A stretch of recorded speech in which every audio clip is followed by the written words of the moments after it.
Hello and welcome to Jung at Harp. Today we're going to talk about transformation through play. My name is Deborah Henson-Conant. I'm a composer and a performer, and I am here with Kathleen Wiley, who is a Jungian psychoanalyst. And we are here, we both play the harp, which is why this is called Jung at Harp. And we are talking about the principles within Jung's theories, my theories, Kathleen's theories, and how we experience those in life. And we want to talk today about transformation through play, how playing transforms us, and how we can transform the play that we do. And I think we began talking about this because I am in the middle of a project leading up to Valentine's Day that is called 30 Days of Love Songs. I mean, there's many reasons we would talk about this, but I'm really interested in this because this is a project where it's a challenge. So a challenge for me is a practice. And a practice for me is something where I put myself into a situation where I do something day after day after day to see what happens to me, to let that practice get to me. And so it's been very interesting because and usually it's very helpful when the practice is very tiny and logical, like I'm going to do this every day and see what happens, and check in. And so I just started out by saying I'm going to play 30 Days of Love Songs leading up to Valentine's Day, thinking that I would probably perform a lot of originals. And then I started playing songs from the American Songbook, like, As Time Goes By and My One and Only Love and My Foolish Heart. And I started discovering what happens to me when I sing love songs. Which is that my heart, everything inside me opens, and there's usually one part of myself that kind of gets excavated in each song. And this is part and parcel of another sort of challenge I have for myself, or principle more that I have for myself, that right now what I'm trying to do in life is just open doors and then be vulnerable, let things happen. And so these all kind of fit together. So, we talked about that. So Kathleen, I'm happy to report more of what's kind of happening through this challenge. And I also just want to encourage people to sing love songs. You know what I'm so loving about what you're sharing, Deborah, is that it is an example of play. Although you started it as a challenge to yourself and a practice, which automatically can conjure up for a lot of us this idea of work and efforting and all that. In truth, what you did is you gave yourself to the process. And I think that is part of play, that when we're playing, and if you watch children playing, or you watch puppies playing, or you watch me on the floor as a child with my little puppy, when you play, you give yourself to the energy of the moment, and you let yourself be shaped by it as well as you shape it by your responses. And so it becomes like a dance, but not a dance where everything is orchestrated or this is the next step, but a dance that's created in the process. So play, and with play, something is created in the process of response. Well, I love that you're bringing up that word process, because we've talked about this many times, that change is an awareness, process, relationship. It also reminds me that I was talking to someone the other day who asked me if I'm into sports, if I'm a sports fan. And I was like, not so much. But I remember somebody telling me, when I was saying, like, I don't really get it, saying, here's why they love sports, watching sports, because he said it was the only unscripted entertainment, certainly Oh, on the media at that time. uh-huh. And so I began to see it in that way. And what you just said really makes me realize so it's not just give yourself over, but it's give yourself over to a process. Really engage in a process. So a game is a process. It's not like you said, it's not exactly prescripted. It's this, but it is a set of guidelines, a Mhm. set of roles Mhm. which can be, shifted around. And within those roles and those guidelines becomes the play. Yes. Yeah. And play is very active. That, there is, it's not, play isn't just, there is a receiving, of course, but there's a responding. So it's a very active process. And it's interesting. I never really thought about it. You don't hear say, oh, someone works as a football player, they play Right, football. right, So that idea that it's something that's created in the moment. And yes, there are guidelines, just like when you go to play the harp, or what you're doing with your challenge and practice. There are guidelines. It's happening every day. The focus is on love songs, and now the guideline is what's in the American songbook. right. Well, and the other thing I think that is really interesting about the difference between play and sports, possibly, is that one can change the guidelines. Ah, There's no yes. umpire. There's no umpire, and this is this happened to me yesterday, and it's one reason I didn't end up recording until almost 2 in the morning. Is that I went to play a song that I really love, which is called "Till There Was You." There were bells on the hill, but I never saw them ringing. And I started playing it, and I was like, it's not. It's feeling too prescriptive for me, or so. Mhm. I don't know what that word really means, but I mean, it's just feeling like no, it just like da da da da. And it took a long time before I allowed myself to change. There were bells on the hill, but I never heard them. And I can't even remember what I did next. But I changed instead of bells on the hill, but I never heard, which is pretty much like standard harmony, and opened it up. Bells on the hill, but I never heard them. And I wrote down what I did next, but I can't remember. But you just said something that I think is so key about being transformed through play is you let it open up. Yeah, That your word of prescriptive, it was predictable. It was like start to finish. And so every line had a finality about it.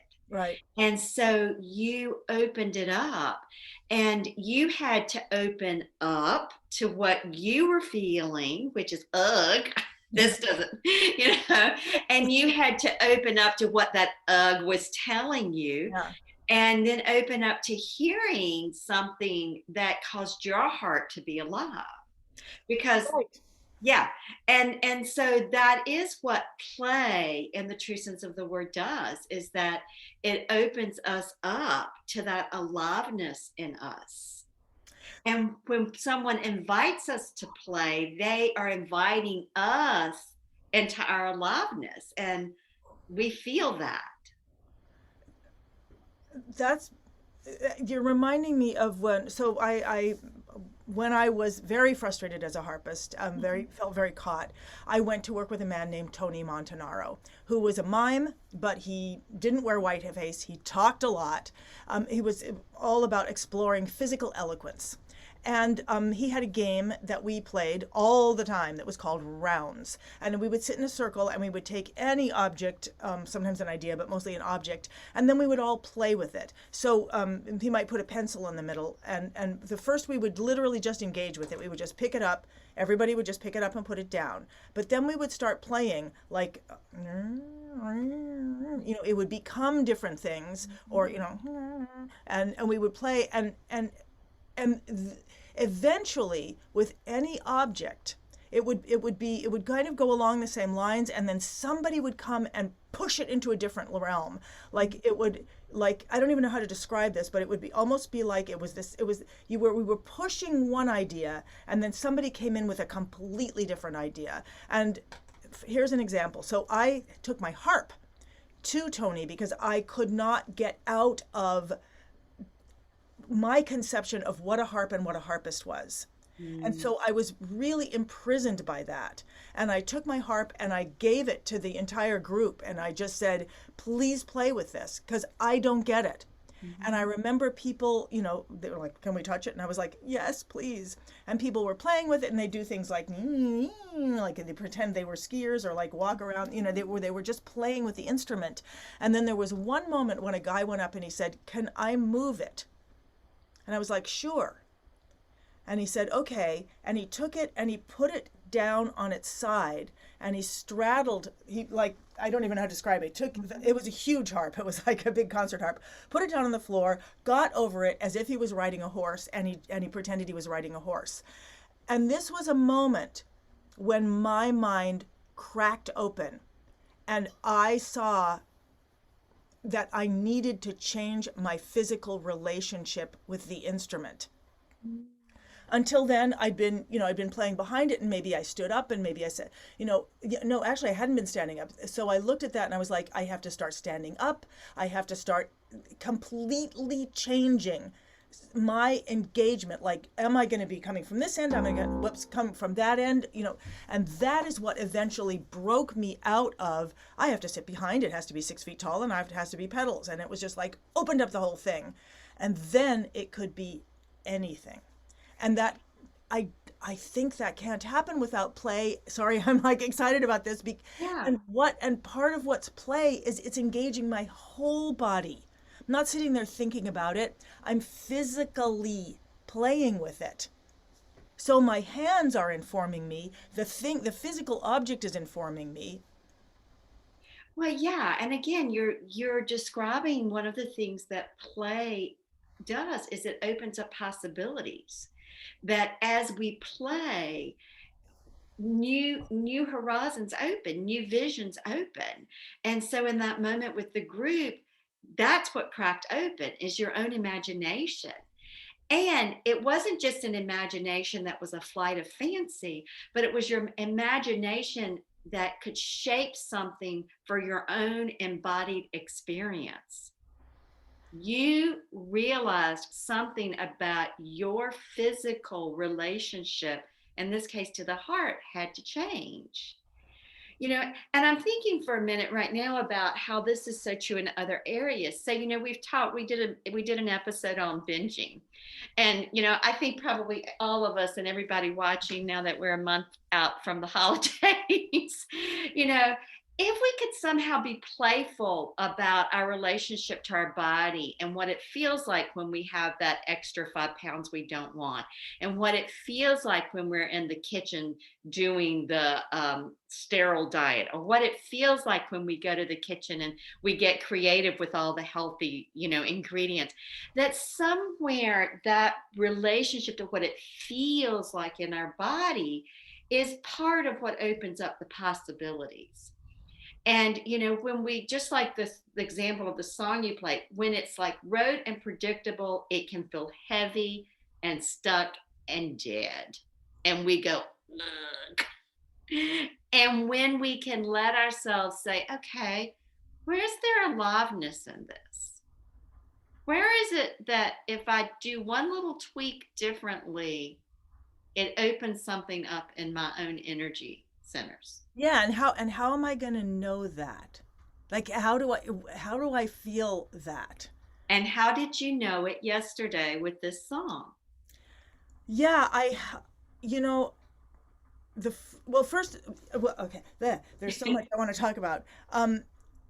First, I knew that I had to get out of that triadic harmony. I had to get out of the predictable way that music is built. And so the first thing I did was literally change my hand shape. Okay. Until I found something that didn't buy into what I knew of the song. And then I just had to go into my feelings. Like, no, okay, this doesn't touch me, but this does.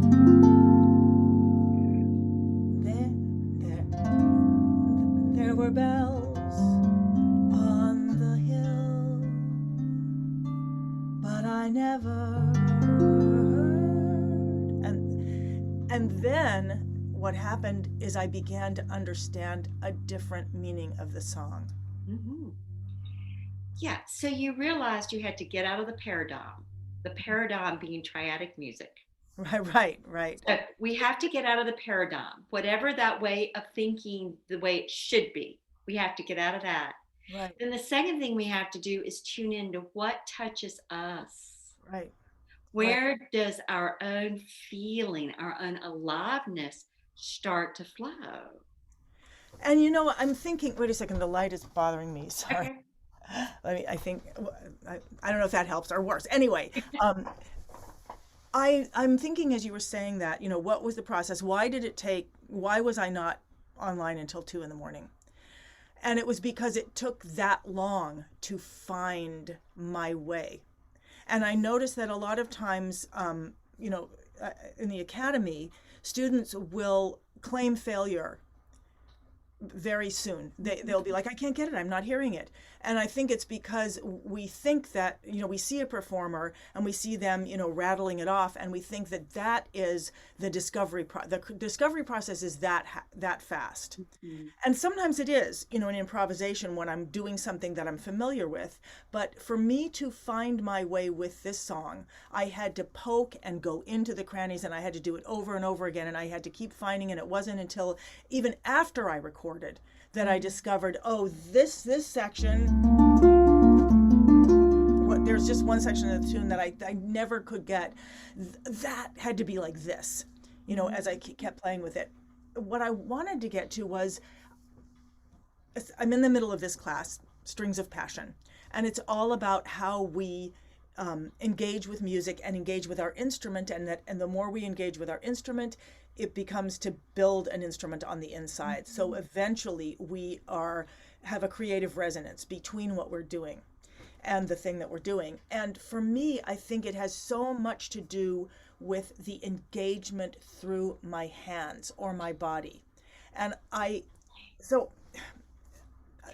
Yeah, but I think you're saying something again that I really want to underscore is that the process takes as long as it takes. And I also, when people come to me, they want instantaneous change. And of course, the media is full of the latest method and the latest this or that promises that. But in truth, transformation just takes however long it takes. And you stuck with it yesterday.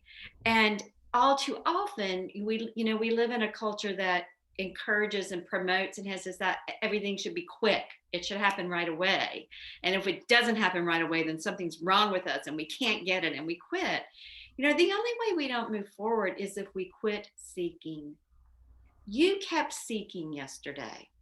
You kept with this song trying to find what spoke to you, what made it come alive, what would you feel good about offering, and you found it.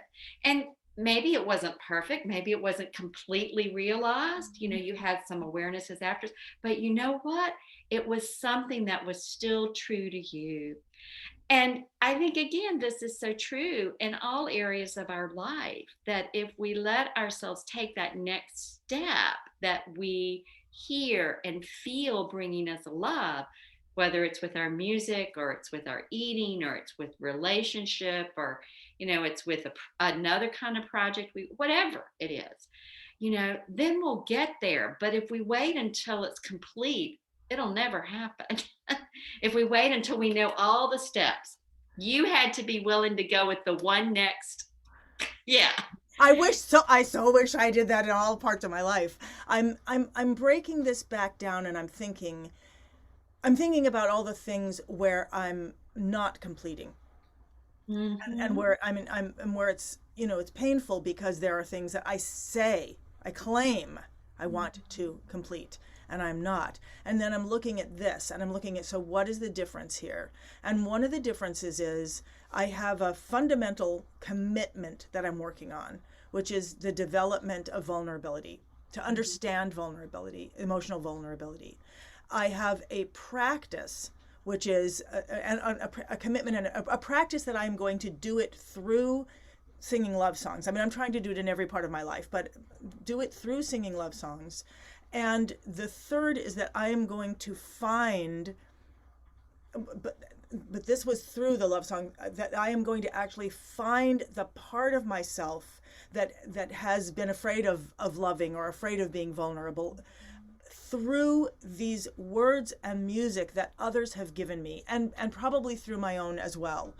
And then there's the my lifelong understanding and comfort with how long it takes to find something musical. And it's that's because I've been searching for what moved me since I was a little kid. So I know, it might take 10 years to find this song, or it may take 40 years between when I start a song and when I complete it. And that I just keep going back to it. But in one session, it may take longer than I think. And but I notice there are other parts of my life that are uncompleted and unfulfilled, in part because I don't use those same principles. Right. And I quit, and I'm like, this isn't working, and how come I don't have this, and blah, blah, blah. Right. Yeah, no, absolutely. I get it. When we sometimes give up and we quit focusing, and then nothing happens, and there's still this kind of yearning in the background. But this is part of play, that when you play with, well, I want to circle around for a minute. I think sometimes with those projects where we feel stuck, or a habit change we want to make and we feel stuck, or we feel like, well, I've been trying this for 10 years and nothing's changing. I think sometimes what happens is that we get numb to our own, I think we get numb to our desire, and it sticks around in our head as I want to finish that project, but we're really numb to the desire, the fire behind it. And the key to the movement is the fire behind it. The key for you to that song yesterday was when you found the fire, your emotion, you were touched. And that meant you had to get out of the paradigm you were in, that, the harmony should be 1-4-5 or whatever it was. Right. And so I think this is the key in any area of our life, is getting connected to the juice, the feeling, the desire. And, when you're in your strings of passions, you talk about it as impulse. But what we might say that all impulses somewhere come from a feeling and a desire. Yeah, I agree that I think of it sometimes as impulse and sometimes as desire. And Yeah. I think of the power of desire versus the power of feeling desirable, Yeah. because we feel desire first. And it's also interesting because there is a part of the song that I really wanted to get to, like the emotional. Then there is music. I can't remember. Then there is music, and there were wonderful rhythms. So, then there was music, and there were wonderful. I just wanted to get to that part. I wanted to get to be able to sing that. That's the moment. I'm gonna do it once again. Then there was music, and there were wonderful roses. They tell me, Yes. that holds all this romance for me, and so and so also I needed to redefine the song so that could come out of it, that my feeling could come out of it. And you're right, I'm thinking back to projects that I've been working on for decades that are not completing and yet really important to me. And I'm realizing that one of the things I'm not allowing myself to do is to go back and redefine or rewrite or rediscover and re-express the new emotion as a human as I am now versus the human I was when I first started writing it, so that the juice the promise of the juice was there, and now I can go back and rediscover and re-engage. Really, it's re-engaging. And I that's the word. It's the engagement. And the re-engaging in a playful way with a playful attitude, not re-engaging and, oh, well, this is the way it was set in motion, and this is my outline, and this is what I had conceptualized then, and this is what's already down on paper. But it's re-engaging with, okay, what's the spirit behind this? What's the spirit that stayed alive, that this is still important for me? What's the feeling in me that gets ignited when I imagine this? All right. Now that you're saying what I was saying, I'm on the other side, and now I'm like, if I do that, I'm never gonna finish it, and nobody else is ever gonna get to engage with it. And that's really, so this is so sports in sports. It's set. The game is set. The umpires there. The referees are there. Whatever. The game is set, and then people can engage in it. When an artist creates something, if it's something, whether it's a painting or a novel or musical plays, which is what I'm doing, and we never finish it so that others can engage in performing it or looking at it, or then there's a selfishness I experience in myself. There's a selfishness that that I'm afraid, well, it's going to be out there, then I'm going to want to change it. And so I'm not allowing others to be transformed by my imperfect work. Well, and maybe that's part of the key is you're waiting for it to be perfect. And Oh, I am. yeah. And if it's perfect, it will never come into form because there is no form that's form. Any form is limited. I Yeah. know, and I know that. And Yeah. yet, so where is the line between I found something that I can feel, and where I know that I haven't found that thing that I can feel? And then also the moment of when I say, maybe it's not me who's going to find that.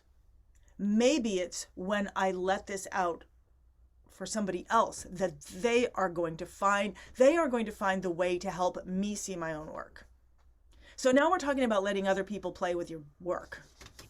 Yeah. And yeah, I mean, I think what you're saying has so many different possibilities of what's really going on. Um, you know, the creative process is so individual when it's truly out of the authentic place, when one is really vulnerable.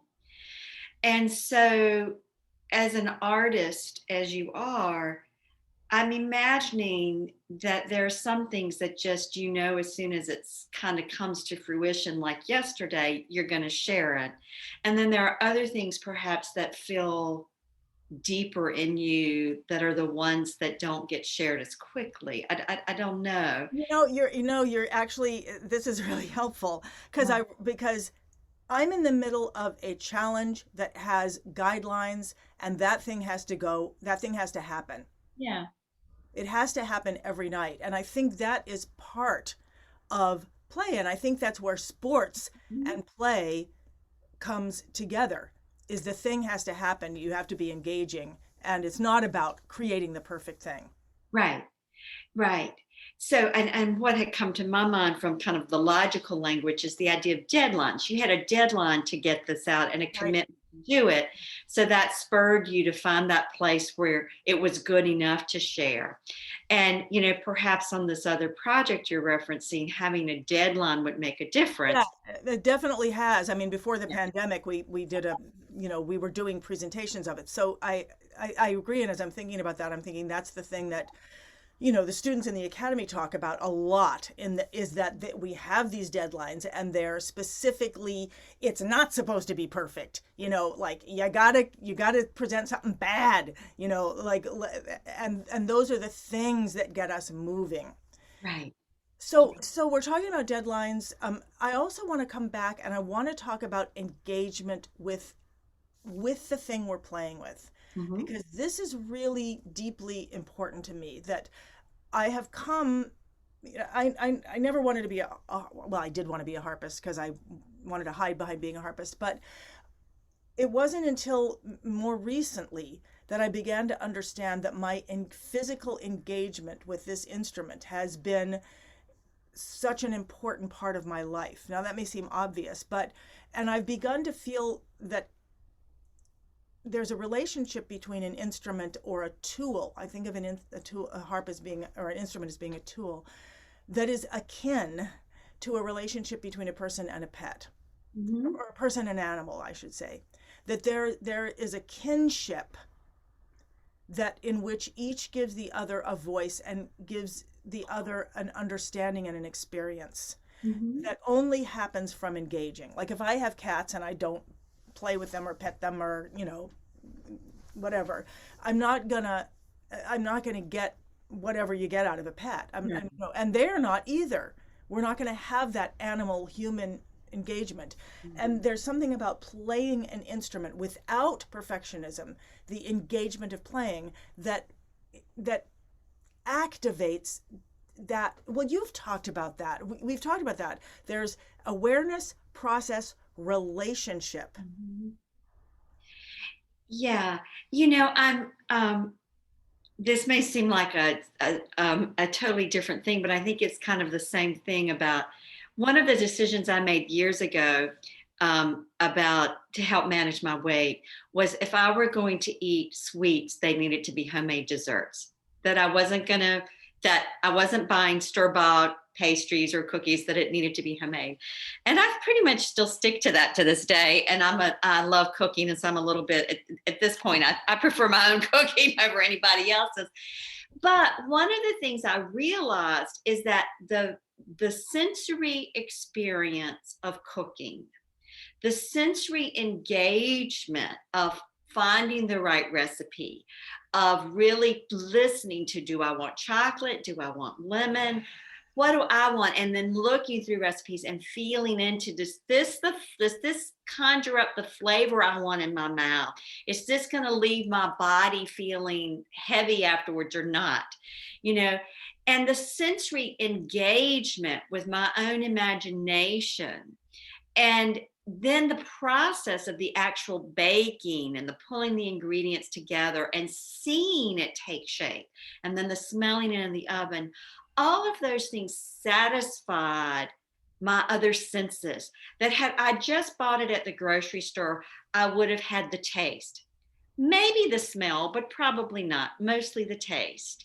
And so I think a piece of play, and I think this is true with our music and what happened for you yesterday, is there was a sensory engagement with your imagination.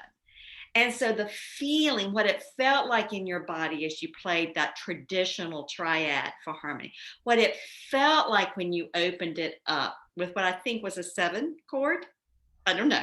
I don't even know. I have no idea what the chords were. You just opened it up and you felt into it. So I think the engagement and the relationship, and that's what you're talking about with the harp, with whatever instrument, with a pet, even also it's true in relationship to another person, that when we allow ourselves to engage fully with our bodies, with all of our senses, now we're back to the same thing that's going to tap you into the fire to get that project that's been on hold, but it's still in your head important to you. Because the head will never complete a project. There's gotta be the juice, the fire, which comes through a sensory experience. And that comes by engaging with it. And it comes by engaging with it and engaging playfully, where things are open, where there are possibilities, where there is an exchange that happens. It's funny because this particular project we're talking about, and I know we need to come to a conclusion soon. Yeah. But I completed you know what? I'm not going to talk about that. Well, I will, just because I started. I completed that project by creating a practice. A practice in which a friend, I mean, I've come to various completion points, but where a friend said, okay, you need to send me, you need to work on this half an hour each day. I committed to working half an hour each day, and then to sending him a picture of what I did.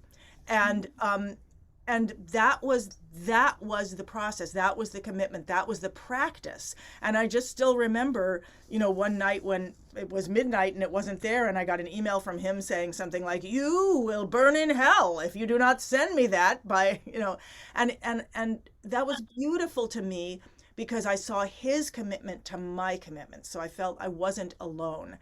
And I feel that each night when I go on Facebook Live, that there I am playing to someone Yeah. who is hearing this, and then people have been writing to me and saying, oh, that song you did that night, and I usually explain what I'm doing harmonically. I usually then pull the piece apart. I couldn't last night because I don't know what I did. But then somebody wrote and said, what you did, I took that and I played it for my husband for our anniversary. And I was just like, oh, this is how this works. Yeah, beautiful. That when we are transforming, we are allowing ourselves, when we create a practice in which we engage and we share, then that allows others to engage in that process and then share. Yeah. And we're all transformed in the process. Something in us opens up, and our sense of self and experience of self expands for good. Right. And I realize, that's what this whole class, Strings of Passion, is all about, is exploring this. And I think what I really love about today is that it opened up the idea that these 7 principles are also a game. They're also they're opening up how we can play with our lives. I knew that, but each time we go through it, I feel like I know it more. I understand it more. Yes, yes. Play is so essential.